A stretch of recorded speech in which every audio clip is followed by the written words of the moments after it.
খেয়াল করে দেখেন, আপনারা তো দেখতেছেন আপনাদের সামনে ও আমার সাথে কিরকম ব্যবহার করতেছে।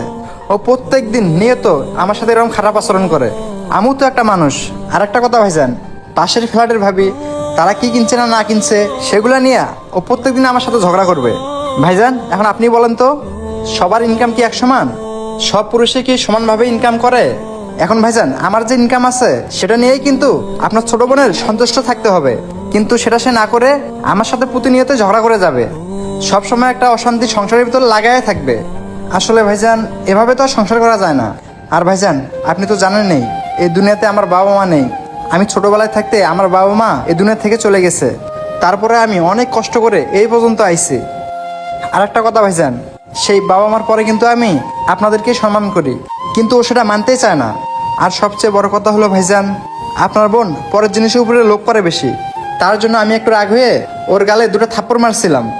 এখন ভাইজান এটা যদি আমার দ্বারায় অনেক বড় ধরনের কোনো অন্যায় হয়ে থাকে তাহলে আমি আপনাদের কাছে মাপ চাইতেছি, আপনারা আমাকে মাফ করে দিবেন। ভাই তোমার কথাও শুনলাম, আমার বোনের কথাও শুনলাম, কিন্তু যাচাই বাছাই করে দেখলাম সম্পূর্ণ দোষ আমার বোনের। তাই সত্যি বলতে কি আমার নন্দের বাসায় যে অনেক কান্নাকাটি করতেছিল, তাই এটা দেখে আমার মাথা দেখে বড় হয়ে গেছে। তার জন্য ভাই আপনার সাথে আমরা খারাপ ব্যবহার করছি, এই জন্য আমাদের মাফ করে দিবেন। আর তুই পরের জিনিসের উপর লোভ করা বন্ধ করিস বোন, এই জিনিসটা ভালো না, এতে কিন্তু সংসারে অশান্তি হয়। দেখ বোন, তুই যে অন্যায়টা করছস এতে কিন্তু জীবন দললে অনেক কিছু হয়ে যাবে।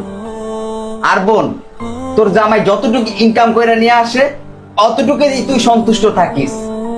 আজকের পর থেকে তুই বোন অন্য কারো জিনিসের প্রতি লোভ দেখাইস না। আর নেক্সটে যদি তুই জামাইয়ের সাথে খারাপ ব্যবহার অথবা ঝগড়া করে আমার বাড়িতে যাস তাহলে ওই বাড়িতে তোর জায়গা নাই। এমন ঘটনা যদি ঘটায় তুই আবার আমাকে বাড়িতে যাস তাইলে কিন্তু বোন আমি তোর ভাই বললা পরিচয় দিব না। তো বন্ধুরা আজকের ভিডিও আপনার কাছে কেমন লেগেছে অবশ্যই কমেন্টের মাধ্যমে জানাবেন, আর ভালো লেগে থাকলে লাইক কমেন্ট শেয়ার করতে ভুলবেন না। ধন্যবাদ সকলকে, আসসালামু আলাইকুম।